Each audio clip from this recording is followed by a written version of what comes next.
Hello বন্ধুরা, দেখো আজকে আমি লাউয়ের সঙ্গে ডিমের তরকারি বানাবো। ওর জন্য নিয়ে নিয়েছি একটা লাউ, দুটো ডিম এবং দুটো টমেটো। ডিম দুটোকে ভেঙে একটু লবণ মিশিয়ে ভালো করে ফেটে নেব। এবার গ্যাসটা অন করে কড়াইটা বসিয়ে দেব। এরপর কড়াইয়ে দেব সামান্য তেল।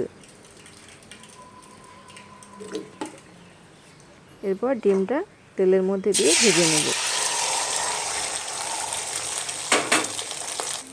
দেখো বন্ধুরা, ডিমটা আমি কিভাবে ভেজে নিচ্ছি।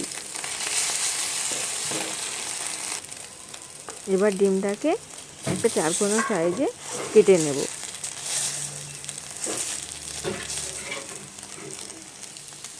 ডিমটা কাটা হয়ে গেছে, এবার ডিমটাকে তুলে নেব।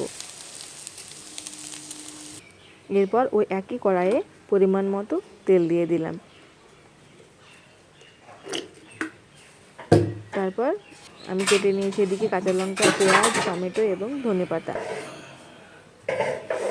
এবার কড়াইয়ের মধ্যে দিয়ে দেব গোটা গরম মশলা। তারপরে একটা তেজপাতাকে টুকরো করে দিয়ে দিলাম। এরপর এর মধ্যে দিলাম সামান্য গোটা জিরে। তারপর এর মধ্যে দিয়ে দেব কাঁচা লঙ্কা এবং পেঁয়াজ কুচি।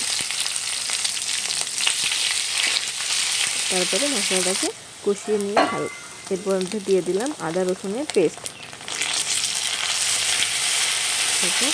আদা রসুন পেস্টটা দিয়ে মশলাটাকে ভালো করে কষিয়ে নিলাম।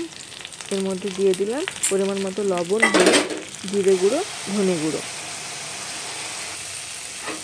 এরপর দিয়ে দেব টমেটো কুচি। টমেটো কুচিটাকে দিয়ে একটু ভালো করে নাড়াচাড়া করে এর মধ্যে সামান্য চিনি দিয়ে দিলাম স্বাদটাকে ব্যালেন্স করার জন্য। এবার মশলাটা প্রায় কষানো হয়ে গেছে।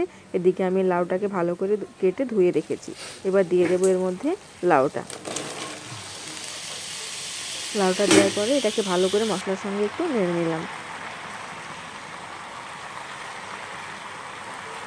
এরপর এটাকে ঢাকনা দিয়ে ঢেকে রান্না করব।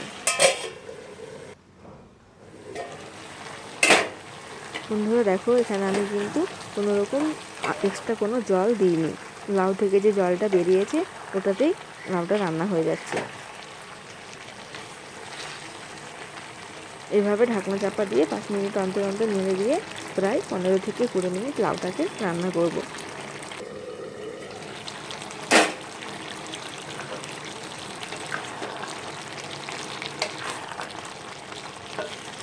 দেখো বন্ধু, লাউটা প্রায় 80% সিদ্ধ হয়ে গেছে।